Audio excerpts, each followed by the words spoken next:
Never waste a good crisis. And when it comes to the economic crisis, don't waste it when it can have a very positive impact. You never want a serious crisis to go to waste.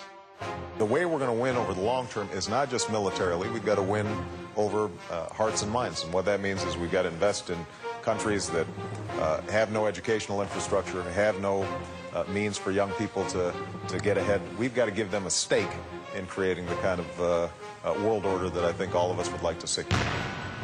Stay tuned for politics and religion.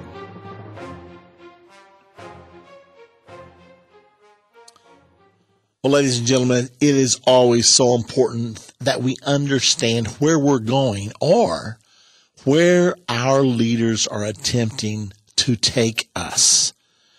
Now, the people in power right now and the people who have been in power over the last 20 years have all been pushing us determinedly toward one goal, and that is to incorporate the United States into a system of global governance or world government. Now, one of the main messages that they believe will help travel down this road faster is the message of global warming. They believe that if they can sell us on the fact or on the theory that the earth is heating up and it is going to end up jeopardizing human life on the planet, that this will mobilize the necessary will to make the sacrifices and to obey what the world planners want us to obey. So that's what they're attempting to do. Now, let me tell you from the outset, it's not true.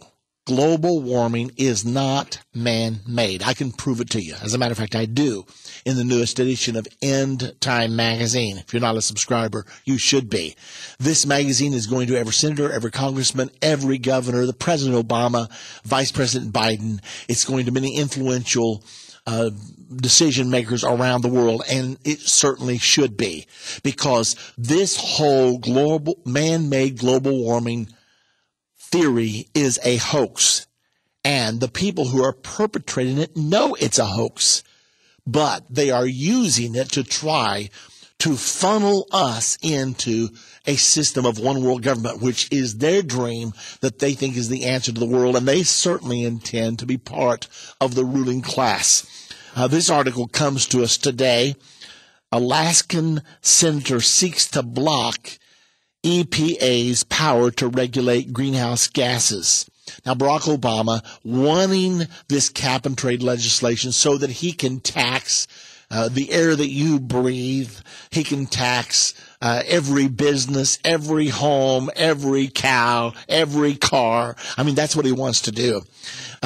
So in order to do that, he is so desperate. He doesn't think he can get the legislation through Congress because he probably cannot. It's very unpopular right now. So he's found a loophole. Don't the politicians love loopholes? Well, he's found one. They don't care whether it's right or wrong as long as they get where they want to go through trick or treat. It doesn't really matter that much. We'll bribe somebody. We'll cut a deal with somebody like they did on this health care legislation. Well, now then, they're saying if you won't give us the legislation, Congress, then we're going to do it by edict.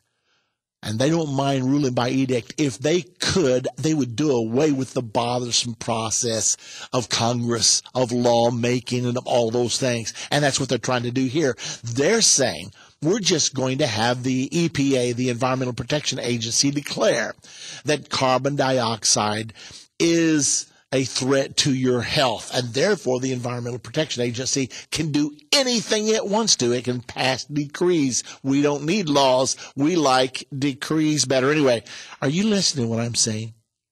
I'm not joking with you. This is exactly what they said.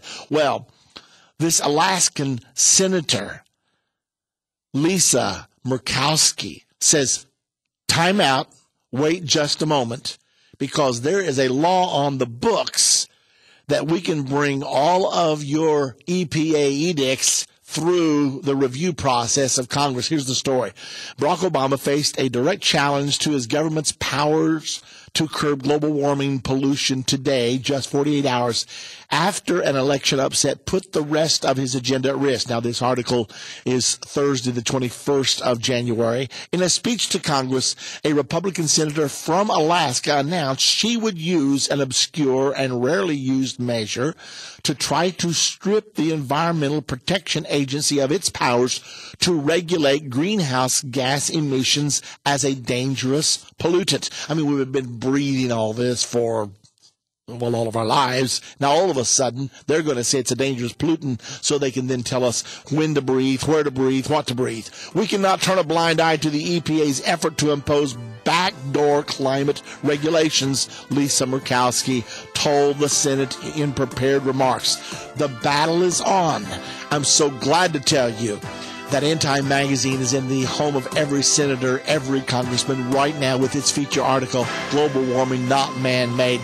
Let's fight the fight.